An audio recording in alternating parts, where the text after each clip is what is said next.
नमस्कार, मैं अंजलि मिश्रा और स्वागत है आपका द न्यूज में। बीजेपी नेता मिथुन चक्रवर्ती ने एक बार फिर बड़ा दावा कर दिया है जिससे ममता बनर्जी के होश और नींद दोनों उड़ने वाले हैं।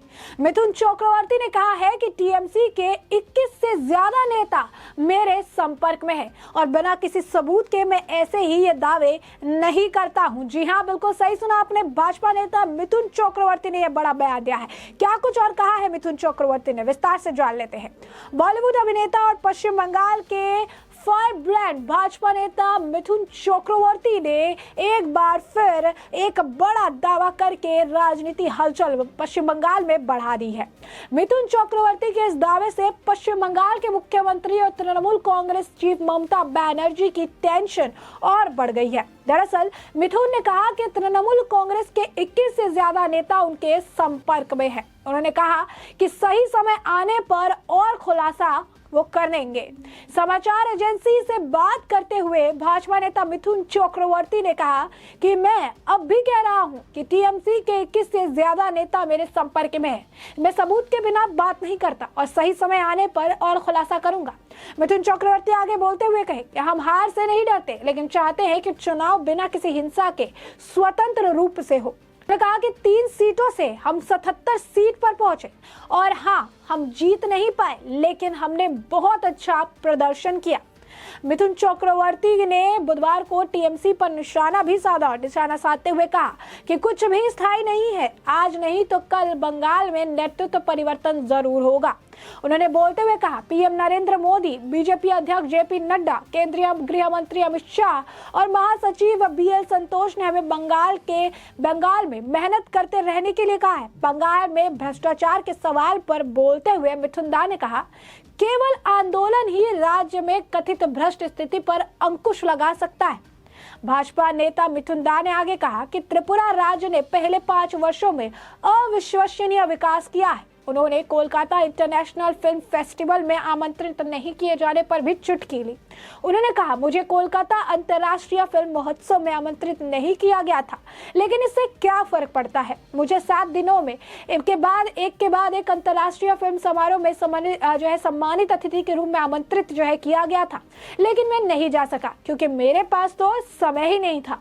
अब ऐसे में आप देखिए कि ममता बनर्जी की टेंशन बढ़ने के कई कारण है, क्योंकि इस वक्त एक तरफ पंचायत चुनाव होने वाले हैं, काफी समय इसमें नहीं बचा हुआ है। तो इसी बीच ये मिथुन चक्रवर्ती का बड़ा दावा है। इसी बीच आपको बता दें कि आरएसएस प्रमुख मोहन भागवत भी साथ ही साथ आपको बता दें कि बीजेपी के जो राष्ट्रीय अध्यक्ष जेपी नड्डा वो भी आज पश्चिम बंगाल में है और कई जगहों का वो भी दौरा करने वाले हैं और जनसभा को भी संबोधित करने वाले हैं। तो बंगाल में एक तरह से बीजेपी की लहर देखने के लिए मिल रही है। लगातार बीजेपी जनसभाओं को संबोधित करना दौरे पर है और कहीं ना कहीं लोगों को अपनी तरफ आकर्षित कहिए या यूं कहिए कि एक तरह से कॉन्टैक्ट फील्ड पर जाकर बनाने का पूरा प्रयास कर रही है। बता दें आपको कि बंगाल में 5 दिवसीय दौरे पर है आरएसएस प्रमुख मोहन भागवत और नेताजी की जयंती पर कोलकाता में वो कार्यक्रम को संबोधित करने वाले। तो राष्ट्रीय स्वयं सेवक संघ के प्रमुख मोहन भागवत भी बंगाल में 5 दिवसीय दौरे पर वो कल ही कोलकाता पहुंच चुके हैं। मोहन भागवत आपको बता दें कि कल शाम को ही 5:15 पर हावड़ा स्टेशन पहुंचे थे, जिसके बाद उन पर सड़क मार्ग से कोलकाता के लिए रवाना हो गए। भागवत ने इस दौरान संवाददाताओं से कोई बातचीत नहीं की थी। मोहन भागवत 23 जनवरी तक राज्य के दौरे पर रहेंगे। वो कोलकाता में संघ प्रदेश मुख्यालय केशव भवन में संघ पदाधिकारियों के साथ संगठनात्मक बैठक करेंगे। इस दौरान वो समाज के विभिन्न क्षेत्रों में लोगों से भी मिलेंगे। आरएसएस के पूर्वी क्षेत्र में प्रमुख अजय नंदी ने बताया कि 5 दिन के दौरे के दौरान वो संगठनात्मक बैठक करेंगे और प्रतिष्ठित हस्तियों से मिलेंगे। संघ प्रमुख मोहन भागवत 23 जनवरी को नेताजी सुभाष चंद्र बोस की जयंती के उपलक्ष्य में कोलकाता के शहीद मीनार मैदान में एक सार्वजनिक कार्यक्रम को स्वयंसेवकों को भी संबोधित करेंगे। गौरतलब है कि बंगाल में पंचायत चुनाव से पहले भागवत का दौरा महत्वपूर्ण माना जा रहा है, क्योंकि भारतीय जनता पार्टी राज्य में अपनी उपस्थिति दर्ज कराने के लिए कोई कसर नहीं छोड़ रही। आरएसएस को भाजपा का वैचारिक मार्गदर्शक माना जाता है। सहयोग से भाजपा की प्रदेश कार्यकारिणी की बैठक 20 से 21 जनवरी तक होगी। मीडिया को संबोधित करते हुए हालांकि अजय नंदी ने एक दिन पहले ही स्पष्ट किया कि आरएसएस पिछले कई वर्षों से नेताजी की जयंती और शौर्य के उपलक्ष्य में कार्यक्रम आयोजित करता आ रहा है। अजय नंदी ने कहा कि ऐसा नहीं है कि हम पहली बार नेताजी की जयंती कार्यक्रम आयोजित कर रहे हैं, हम पिछले कई वर्षों से यह कार्यक्रम आयोजित करते हुए आ रहे हैं।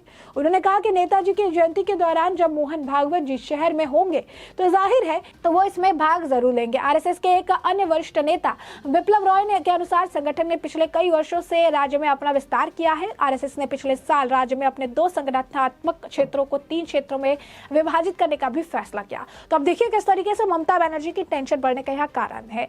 काफी इन्फ्लुएंशियल लीडर्स जो है भाजपा के, वो इस वक्त बंगाल के मैदान पर है।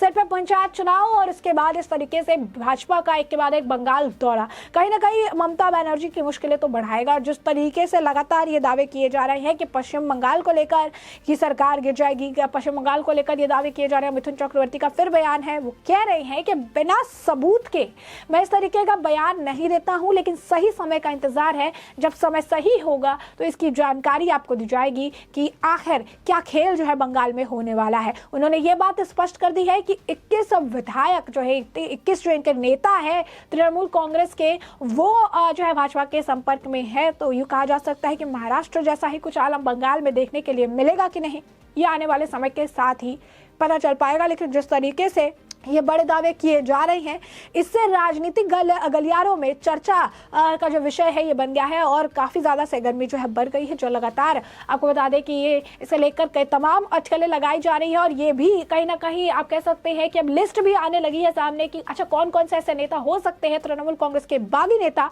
जो इस वक्त मिथुन चक्रवर्ती के साथ जो है नजर आ रहे हैं, जिनको लेकर मिथुन चक्रवर्ती इतना बड़ा दावा कर रहे हैं। और साथ ही साथ ये भी कहा जा सकता है कि लगातार ये आंकड़ा जो 21-22 का आंकड़ा है कई महीनों से कहा जा रहा है, जिससे ये बात स्पष्ट है कि ममता बनर्जी की पार्टी के ही जो कुछ लोग हैं, कुछ नेता हैं जो साफ तौर पर लगातार इन बयानबाजी के बाद भी मिथुन चक्रवर्ती के साथ संपर्क में बने हुए हैं और जिससे ये बात स्पष्ट है कि आगे चलकर कुछ बड़ा खेल देखने के लिए मिल सकता है। और ऐसे में ममता बनर्जी की चिंता का कारण ये भी है कि आखिर ये 21 नेता कौन है, इसके नाम को भी अभी रिवील नहीं किया जा रहा है। मिथुन चक्रवर्ती कह रहे हैं कि आएगा समय तो बताएंगे, इसके बारे में जानकारी हम देंगे आपको कि कौन है ये, और इसके लिए थोड़ा इंतजार करने की जरूरत है। और ऐसे में इसको फिगर आउट कर पाना अपने ही नेताओं पर सवाल खड़े करने जैसा हो जाएगा कि आखिर पार्टी के ऐसे कौन से बागी नेता है जो मिथुन चक्रवर्ती के लगातार बयानबाजी के बाद भी उनके साथ खड़े हैं, जिन्हें लेकर इतनी ठोस तरीके से आखिर मिथुन चक्रवर्ती मीडिया के सामने दावे करते नजर आ रहे हैं। तो साफ में आप कह सकते हैं कि पंचायत चुनाव और पश्चिम बंगाल की कायाकल्प बदलने में आखिर कितना समय है,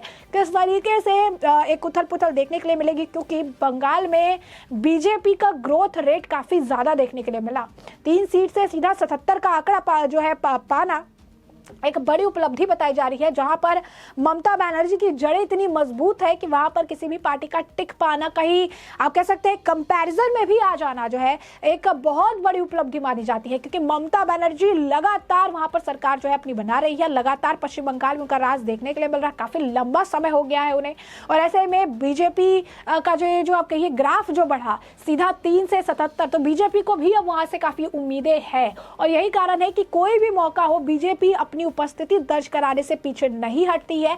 बीजेपी हर इंपॉर्टेंट ओकेजन पे, हर इंपॉर्टेंट आप कह सकते हैं कि चीज जो बंगाल के लोगों के लिए महत्व रखती है, उसे जुड़ा हुआ कोई भी कार्यक्रम हो तो बीजेपी अपनी उपस्थिति, आरएसएस कहिए या बीजेपी कहिए, अपनी उपस्थिति दर्ज कराने के लिए वहां जरूर पहुंच जाती है। और बंगाल में जिस तरीके से अब सारी चीजें देखने के लिए मिल रही है, ममता बनर्जी के अगेंस्ट जो चीजें खड़ी होती है, जिस तरीके से प्रदर्शन देखने के लिए मिल रहा है, कहीं ना कहीं बंगाल में बीजेपी अपने स्तर को और मजबूत कर रही है, चाहे वो पंचायत चुनाव को मद्देनजर हो या आने वाले कुछ सालों में जो है चुनाव के मद्देनजर हो। ऐसे में हमने आपको बड़े विस्तार से बताया कि मिथुन चक्रवर्ती का ये बड़ा दावा क्या था। इस पर फिलहाल कोई प्रतिक्रिया तृणमूल कांग्रेस की तरफ से तो नहीं है, लेकिन अब ये देखना दिलचस्प होगा कि मिथुन चक्रवर्ती के दावे में और पंचायत चुनाव में आखिर क्या कुछ सिमिलरिटीज देखने के लिए मिलेगी। फिलहाल के लिए इस पूरे मामले पर आपकी भी जो राय हो हमें कमेंट सेक्शन में कमेंट करके जरूर साझा करें। धन्यवाद।